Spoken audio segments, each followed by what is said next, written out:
నమస్తే, welcome to Suman TV. నేను మీ విష్ణు. ప్రస్తుతంతో పాటు certified financial planner Ram Prasad గారు ఉన్నారు. వారితో మాట్లాడదాం. నమస్తే రామ్ ప్రసాద్ గారు. నమస్తే విష్ణు గారు. రామ్ ప్రసాద్ గారు, మనం చేసిన ప్రీవియస్ వీడియోస్లో చాలామంది ఆడియన్స్ కామెంట్స్ రూపంలో ఒక టాపిక్ గురించి ఫ్రీక్వెంట్గా అడుగుతున్నారు.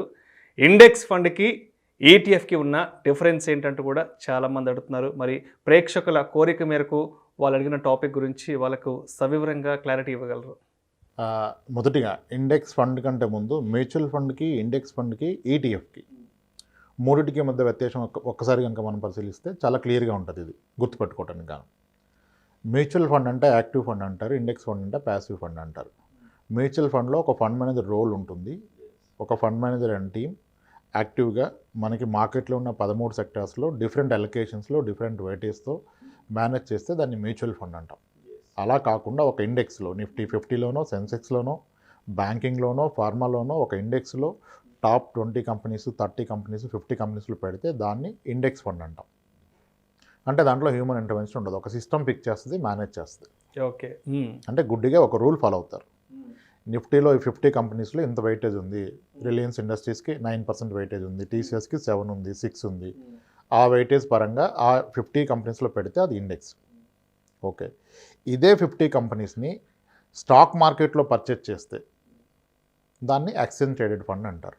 స్టాక్ మార్కెట్లో పర్చేజ్ చేయటం అంటే ఒక షేర్ని కొన్నట్టుగా కొన్ని షేర్ కాంబినేషన్లో ఒక బంచ్ ఆఫ్ షేర్స్ని ఒక షేర్ని కొన్నట్టుగా ఎక్స్చేంజ్లో, ట్రేడెడ్లో తీసుకోవటాన్నే ఎక్స్చేంజ్ ట్రేడెడ్ ఫండ్ అంటారు, ఈటీఎఫ్ అంటారు. రైట్.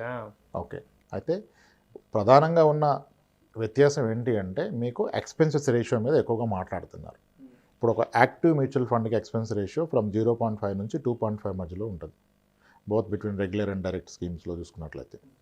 అలాగే ఎప్పుడైతే మీరు ఇండెక్స్ ఫండ్కి వెళ్తారో ఎక్స్పెన్స్ రేషియో 0.25 నుంచి 0.50 మధ్యలో ఉంటుంది. అంటే యాక్టివ్ ఫండ్ కన్నా ప్యాసివ్ ఫండ్లో ఎక్స్పెన్స్ రేషియో తగ్గింది. అదే మీరు ఇండెక్స్ ఫండ్కి వెళ్ళినట్లయితే ఈ ఎక్స్పెన్స్ రేషియో ఫర్దర్ తగ్గిపోతుంది, 0.01 నుంచి 0.02 మధ్యలో ఉంటుంది. అంటే ఆల్మోస్ట్ జీరో ఎక్స్పెన్స్ రేషియో. ఇంతవరకు చూసి ఈటీఎఫ్ను కొంటున్నారు. కానీ ఈటీఎఫ్ ఈజ్ ఎక్స్చేంజ్ ట్రేడెడ్. మరి మీకు ట్రేడింగ్ కాస్ట్ ఉంటుంది కదా, బ్రోకరేజ్ కాస్ట్ ఉంటుంది. ఇప్పుడు ఇండెక్స్ ఫండ్ కొనాలన్నా, మ్యూచువల్ ఫండ్ కొనాలన్నా మీరు మ్యూచువల్ ఫండ్ దగ్గర కొంటారు, మ్యూచువల్ ఫండ్ దగ్గర అమ్ముతారు. కానీ ఈటీఎఫ్ కొనాలంటే ఎక్స్చేంజ్లో కొనాలి, ఎక్స్చేంజ్లో అమ్ముకోవాలి. మరి కొని అమ్మినందుకు మీకు ట్రాన్సాక్షన్ కాస్ట్ ఉంటుంది కదా, బ్రోకరేజ్ కాస్ట్ ఉంటుంది కదా, అదొకటి గుర్తుపెట్టుకోవాలి. అండ్ అసలు ఫస్ట్ ఆఫ్ ఆల్ ఈ మూడింటిని పక్కన పెడితే మనం మొదటి నుంచి మాట్లాడుతున్నట్టుగా ఇన్వెస్ట్మెంట్ అనేది పర్పస్ఫుల్గా చేయాలి. మీరు ఎందుకు ఇన్వెస్ట్ చేస్తున్నారో తెలిస్తే మీరు దేంట్లో పెట్టాలో తెలుస్తుందని చెప్తున్నాం మనం మొదటి నుంచి. సో పర్పస్ని మనం ఐడెంటిఫై చేసుకోవాలి ఇనీషియల్గానే చేసి దాని గురించి పెడుతున్నారు. ఇప్పుడు ఈటీఎఫ్ అంటే ఏంటి? The what it self is exchange traded fund. Trading చేయాలంటే ఈటీఎఫ్లో పెట్టాలి. కొనాలి, అమ్మాలి, ఫ్రీక్వెంట్గా ఇంట్రాడే చేయాలి అంటే నేను స్టాక్స్లో ఇంట్రాడే డిఫికల్ట్ అయిపోతుంది అంటే దానికంటే ఈటీఎఫ్లో ట్రేడ్ చేయడం బెటర్ అండ్ సేఫ్. అందుకొరకు ఈటీఎఫ్లో పెట్టాలి. వెల్త్ క్రియేషన్కి ఈటీఎఫ్లో పెట్టాలంటే కొందరు పెడుతున్నారు, పెట్టొచ్చు ప్రాబబ్లీ. కానీ ఇండెక్స్ కన్నా ఈటీఎఫ్ ఏమీ లాంగ్ టర్మ్ వెల్త్ క్రియేషన్కి పెద్ద డిఫరెన్స్ అని చూపించదు. ఎందుకంటే ఎక్స్పెన్స్ రేషియోలో ఉన్న డిఫరెన్స్ చాలా తక్కువ అండ్ రిటర్న్స్ పరంగా కూడా చూస్తే hardly any difference last 1 year returns between index and ఈటీఎఫ్లో. ఇంకా అయినా ఈటీఎఫ్ ఎందుకు కొనాలంటే ఎవరైతే ట్రేడింగ్ చేస్తారో వాళ్ళు ఉదయాన్నే కొని మధ్యాహ్నం అమ్మేస్తారు, మార్కెట్లోనే కూర్చుంటారు, మార్కెట్ ఒడిదుడుకులను బట్టి దాన్ని ఎన్కరేజ్ చేసుకుంటారంటే ఈటీఎఫ్ ఈజ్ గుడ్. ఈ మధ్య కొన్ని కొత్తగా కాన్సెప్ట్స్ వస్తున్నాయి, ఈటీఎఫ్లో మంత్లీ ఇన్కమ్ జనరేట్ చేయొచ్చు అని. ఓకే. అంటే ఈటీఎఫ్లో పెట్టి మీరు మార్కెట్ డౌన్ అయింది అన్నప్పుడు కనుక అక్కడ ఎక్కువగా కొనుక్కొని మళ్ళీ మార్కెట్ పెరిగినప్పుడు అమ్ముకుంటే ఈ డిఫరెన్స్లో మీకు మంత్లీ ప్రాబబ్లీ 1%, 2, 3, 4% వరకు మాడుతున్నారు. ఓకే. అది అంత సులువైన పద్ధతి అయితే కాదు. కానీ అది చేయాలంటే కూడా ఒక వ్యక్తి కంప్లీట్గా టైం కేటాయించగలగాలి కదా. మేబీ అది చేస్తే కొందరికి అది వర్కౌట్ అవ్వచ్చు. అంటే ట్రేడింగ్ అంటే ఏంటి? అదొక బిజినెస్, అదొక వ్యాపారం. కొని అమ్మటం అనేది వ్యాపారం. ఇన్వెస్ట్మెంట్ ఏంటి? మనం పెట్టి కొన్నాళ్ళ పాటు మర్చిపోతే వచ్చిన రిటర్న్స్ తీసుకోవటం ఇన్వెస్ట్మెంట్. ఎగ్జాక్ట్లీ, చాలా చక్కగా చెప్పారు అసలు ఈ పాయింట్. ఎక్స్చేంజ్ ట్రేడెడ్ ఫండ్ అంటే ఎక్స్చేంజ్లో ట్రేడ్ చేయటం, వ్యాపారం చేయటం. మీకు టైం ఉండి నేను ఇంట్రాడే చేస్తాను, స్టాక్స్లో ఇంట్రాడే చాలా డిఫికల్ట్ అవుతుందంటే ఎస్, ఈటీఎఫ్లో ట్రేడ్ చేయండి. ఒక సింగిల్ స్టాక్ని ట్రేడ్ చేయడం కన్నా ఈటీఎఫ్ ట్రేడ్ చేయడం చాలా బెటర్. అయితే ఇక్కడ ఇంకొక విషయం గుర్తుపెట్టుకోవాలి. మీరు కనుక నా అవసరానికి నేను దీని మీద డిపెండ్ అయి ఉంటాను, నేను 10 ఏళ్ల పాటు పెట్టట్లేదు, ఎప్పుడు అవసరం వచ్చినా నెక్స్ట్ మంత్ ఆ నెక్స్ట్ మంత్ తీసుకుంటానంటే లిక్విడిటీ ఈజ్ ఇంపార్టెంట్ కదా. అదే మ్యూచువల్ ఫండ్లో ఏ క్షణమైనా మీరు అమ్మొచ్చు. అమ్మితే మీకు ఆ రోజు క్లోజింగ్ ఎన్ఏవితో యూనిట్ సెల్ చేసి మీకు ఇస్తాడు మ్యూచువల్ ఫండ్ అతను. క్లోజింగ్ ఎన్ఏవి మీకు మార్నింగ్ మార్కెట్ పడిపోయింది, మీరు అమ్మారు, అయినా సరే మార్కెట్ క్లోజింగ్ టైంకి మీకు ఏ ఎన్ఏవి అయితే దాని నుంచి డబ్బులు వస్తాయి. ఇండెక్స్లో కూడా సేమ్ డే క్లోజింగ్ వస్తుంది. ఈటీఎఫ్లో ఏంటి, మీరు అప్పుడున్న ప్రైస్లో అమ్మేసుకోవచ్చు. ఉదయం మార్కెట్ బాగా పెరిగింది అప్పుడు అమ్మేసుకోవచ్చు, ఈవినింగ్ మార్కెట్ తగ్గింది మళ్ళీ లైవ్ మార్కెట్లో మళ్ళీ ఎంటర్ అయిపోయి కొనుక్కోవచ్చు. ఈ గ్యాప్లో డబ్బు సంపాదించుకోవచ్చు. కానీ లిక్విడిటీ ఈజ్ అ కన్సర్న్.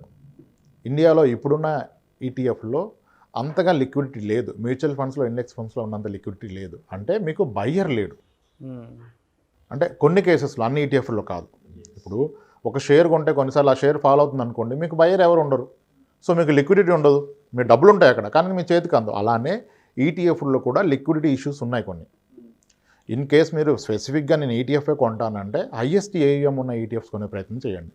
ఇప్పుడు ఎస్బీఐ నిఫ్టీ ఈటీఎఫ్ ఉంది, 1 lakh అబోవ్ క్రోర్స్ ఉన్నాయి. 1 lakh crores అండ్ అబోవ్ ఏఈఎం ఉంది అసెట్ అండర్ మేనేజ్మెంట్.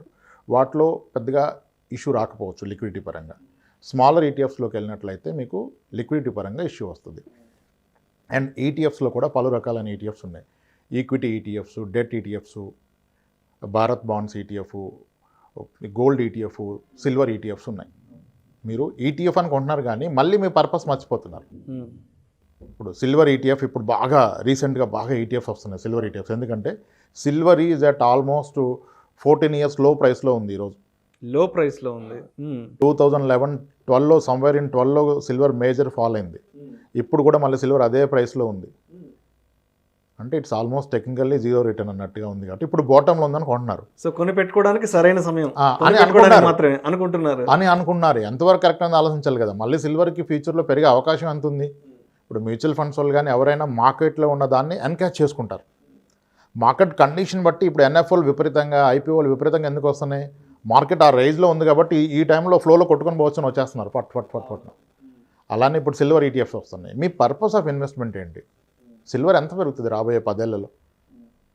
మీ అవసరం 10 ఏళ్ల పాటు ఆగగలిగిందా? 1 yearలో ఉండగలిగిందా? 2 yearsలో ఉండేదా? దాన్ని బట్టి కదా. సో ఇప్పుడు కొత్తగా వచ్చింది, ఇది కొత్తగానే కొత్త ఒక వింత అన్నట్టుగా దూకేస్తున్నారు. అలా కాదు, మీ అవసరానికి అనుగుణంగా పెట్టుకోవాలి. అండ్ ఇక్కడ అందరూ వరీ అవుతుంది ఏంటి, ఎక్కువ టాపిక్ ఏం నడుస్తుంది, ఎప్పుడు మనం ఏది చూసినా, ఎక్కడ ఆర్టికల్ చదివినా ఎక్స్పెన్సెస్ రేషియో, యాక్టివ్లో ఇంత, ప్యాసివ్లో ఇంత, ఈటీఎఫ్లో ఇంత తక్కువ ఉంది కాబట్టి కొనుక్కోండి అన్నాడు. కానీ ఇక్కడ ముఖ్యమైన విషయం నిజానికి ఎక్స్పెన్స్ రేషియో కాదండి. ఎక్స్పెన్స్ రేషియో కాదు. మీరు ఎందుకొరకు పెడుతున్నారు, మీకు ఎంత కావాలి, దానికి ఎంత పెట్టాలి. ఇండెక్స్ ఫండ్ రైటా, ఈటీఎఫ్ రైటా, యాక్టివ్లీ మేనేజ్డ్ ఫండ్ రైటా కాదు, రైట్ అమౌంట్ ఎంత అనేది, అది కదా మోస్ట్ ఇంపార్టెంట్ థింగ్. మీరు ఎంతో రీసెర్చ్ రోజుల కొద్దీ చేసి ఒకటి ఇది రైట్ అనుకుంటున్నారు. ఎస్, నిజానికి అది రైట్ అనుకోండి, కానీ మీరు పెడుతున్న అమౌంట్ రాంగ్ కదా. 15 నెలల్లో మీకు అవసరం ఉంది, మాస్టర్స్కి పంపించాలి, 1 crore కావాలి. 15 నెలల్లో మీకు 1 crore కావాలంటే మంత్లీ 16-18 పెడితే తప్ప 1 crore రాదు, 14-13% ఇంట్రెస్ట్లో. అప్పుడు మీరు 2,000-3,000 పెడుతూ నేను ఈటీఎఫ్ బెస్టా, ఈ స్టాక్స్ బెస్టా, స్మాల్ కేస్ బెస్టా అనుకుంటే ఉపయోగం లేదు కదా. ప్రాసెస్ అంతా కరెక్ట్, బట్ ద ఇన్పుట్ మీరు ఇస్తుంది రాంగ్ ఇన్పుట్. ఆబ్వియస్గా అవుట్పుట్ ఎలా ఉంటుంది, ఇన్పుట్ని బట్టి అవుట్పుట్ వస్తుంది. మీరు ప్రాసెస్ మీద కాన్సన్ట్రేట్ చేస్తున్నారు, ఇన్పుట్ని వదిలేస్తున్నారు. ఇప్పుడు రోజుల కొద్దీ రీసెర్చ్ చేసి ఈటీఎఫ్లో పెడతానంటే ఈటీఎఫ్లో ఎందుకు పెట్టారు మీరు? ఎందుకంటే ట్రేడింగ్ వరకు పెట్టారంటారు. ట్రేడింగ్ అందరికి కాదు కదా, ట్రేడర్స్కే ట్రేడింగ్. ఇన్వెస్టర్స్కి ట్రేడింగ్ ఎలా అవుతుంది? లేదు, కుదరదు. ఇన్వెస్టర్స్ ట్రేడింగ్ అవ్వదు కదా. సో ఫస్ట్ మీ ఫైనాన్షియల్ ఆబ్జెక్టివ్ ఏంటి, మీరు ఎందుకొరకు ఇన్వెస్ట్ చేస్తున్నారు, అది ఎప్పుడు అవసరం, ఎంత అవసరం, అప్పుడు అంత రావాలంటే ప్రజెంట్గా నడుస్తున్న ఈటీఎఫ్ కానీ, ఇండెక్స్ ఫండ్ కానీ, యాక్టివ్లీ మేనేజ్డ్ ఫండ్ కానీ, దీంట్లో గత 10 ఏళ్ళుగా వచ్చిన రిటర్న్ అంతా నేను నెక్స్ట్ 10 years తర్వాత కావాలంటే ఈ రిటర్న్ మోస్ట్లీ రిప్లికేట్ అవుతుంది. అక్కడ కూడా 20% అటు ఇటుగా అవుతుంది. ఆ 20% డిస్కౌంట్ చేసి గత 15 ఏళ్ళుగా ఈ పలానా మిడ్ క్యాప్ ఫండ్లో వచ్చిన రిటర్న్ వచ్చేసి 19.5% ఆర్ 21% ఇచ్చాయి. సో మళ్ళీ రాబోయే 10-15 ఏళ్ళు నేను ఉంటాను కనుక మళ్ళీ 19 వస్తుందంటే 19 పట్టుకోవద్దు, మీరు 15% పట్టుకోండి. సో 15%లో నాకు రాబోయే 15 నెలలు ఇంత కావాలని ఎంత పెట్టాలి, మీరు సటన్ 22,000 per month పెట్టాలి. దాని మీద మీరు ఫోకస్ చేయాలి. కానీ అది వదిలేసి నేను 2,000 పెడతాను, 3,000 పెడతాను, ఇది ఈటీఎఫ్ పెట్టాలా, ఇండెక్స్ ఫండ్ పెట్టాలా, సెక్టర్ ఫండ్ పెట్టాలా, హైయెస్ట్ రిటర్న్ పలానా సెక్టర్ ఫండ్ ఇచ్చింది, డిజిటల్ ఇండియా ఫండ్ ఇచ్చింది, ఐటీ సెక్టర్ ఫండ్ ఇచ్చింది, దాంట్లో పెట్టేస్తా, స్మాల్ క్యాప్లో 80% వచ్చింది దాంట్లో పెట్టేస్తా, ఇది కాదు. సో ఎస్, నిజానికి రిటర్న్స్ పరంగా చూసినట్లయితే ఇండెక్స్కి ఈటీఎఫ్కి మధ్య పెద్దగా వ్యత్యాసం లేదు. అండ్ లిక్విడిటీ కన్సర్న్ ఈ రోజుకి ఇండియాలో కొన్ని ఈటీఎఫ్స్లో ఉంది. ఓకే, అలా అయితే ఇండెక్స్ ఫండ్ బెటర్. కానీ ఇండెక్స్ ఫండ్ ఎందుకు, గత 5 ఏళ్ళుగా ఇండెక్స్ ఫండ్స్ యాక్టివ్లీ మేనేజ్ ఫండ్స్ని బీట్ చేసే కొన్ని కేటగిరీస్లో. లార్జ్ క్యాప్లో index fund out right beat చేసింది యాక్టివ్లీ మేనేజ్ ఫండ్ని, మిడ్ క్యాప్లో ఆల్మోస్ట్ హయ్యర్ రేట్నే ఇచ్చింది, బట్ స్మాల్ క్యాప్లో ఫెయిల్ అయింది. ఓకే, సో మీ ఆబ్జెక్టివ్ని బట్టి ఇప్పుడు మరి స్మాల్ క్యాప్లో ఫెయిల్ అయినప్పుడు ఇండెక్స్ ఫండ్కి స్మాల్ క్యాప్ కరెక్ట్ కాదు, స్మాల్ క్యాప్కి ఇండెక్స్ కరెక్ట్ కాదు. అప్పుడు మీరు స్మాల్ క్యాప్లో పెట్టాల్సి అవసరం ఉంటే మళ్ళీ మీరు మ్యూచువల్ ఫండ్లో పెట్టాలి. అలా కాకుండా ఈ మూడింటి కాంబినేషన్ చూడండి, స్మాల్, మిడ్, లార్జ్ క్యాప్ మూడింటిలో పెట్టాలంటే ఫ్లెక్సీ క్యాప్లో పెట్టాలి. మోస్ట్లీ ఫ్లెక్సీ క్యాప్ ఇండెక్స్ ఈరోజు అవైలబుల్ లేదు. మరి ఫ్లెక్సీ క్యాప్ మ్యూచువల్ ఫండ్ అయితే అన్ని ఇండెక్స్ ఫండ్ని బీట్ చేసింది. సో మీ అవసరానికి అనుగుణంగా పెట్టండి, కానీ ఎక్స్పెన్స్ రేషియో గురించి, పిఈ రేషియో గురించి పట్టించుకోవద్దు. కొంతమంది క్లయింట్స్ వస్తారు టిపికల్గా, మనం ఒక ఫండ్ సజెస్ట్ చేశాక, సార్ దీని ఎక్స్పెన్స్ ఎక్కువ ఉంది కదా సార్, ఇది నాకు వద్దంటాడు ఆయన. ఒక లార్జ్ క్యాప్ ఫండ్ ఇచ్చాం మనం, ఆయన చూసి సార్ ఇది వద్దు సార్ మనకి అది తీసుకుందాం సార్ అంటారు. ఎందుకు సార్ అది అంటే, సార్ దాని ఎక్స్పెన్సెస్ 1.3 ఉందండి, ఇది 1.7 ఉంది కదా, ఇది వద్దండి అంటాడు. సార్ మరి రిటర్న్ చూసారా లాస్ట్ 5 ఇయర్స్గా 10 ఇయర్స్గా ఇది ఎప్పుడు 2% ఎక్కువ ఇచ్చింది కదా అంటే, అవును సార్ 2% ఇచ్చింది కానీ ఎక్స్పెన్స్ వెళ్ళిపోతుంది కదా అంటాడు.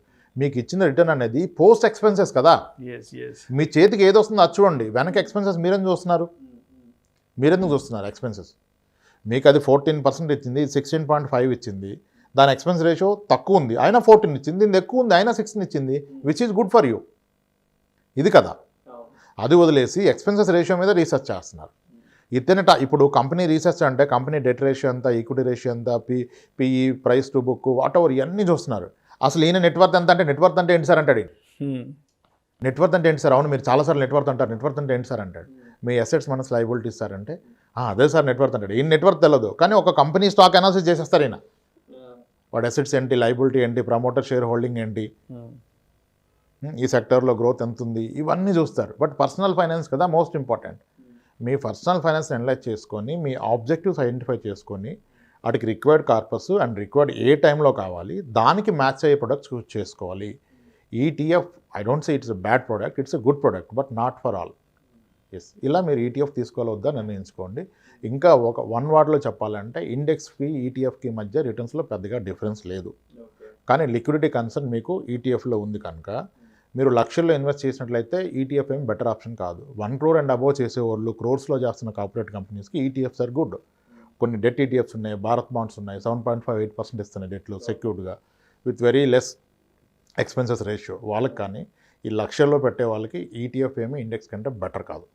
Thank you so much Ramprasad గారు. మన ప్రేక్షకులు అడిగిన టాపిక్ ఏదైతే ఉందో, ఇండెక్స్ ఫండ్కి అదేవిధంగా ఈటీఎఫ్కి మధ్య ఉన్న తేడాలను ప్రేక్షకులకు మీ విశ్లేషణ ద్వారా చాలా అద్భుతంగా వివరించారు. Thank you so much sir. Right sir, thanks అండి.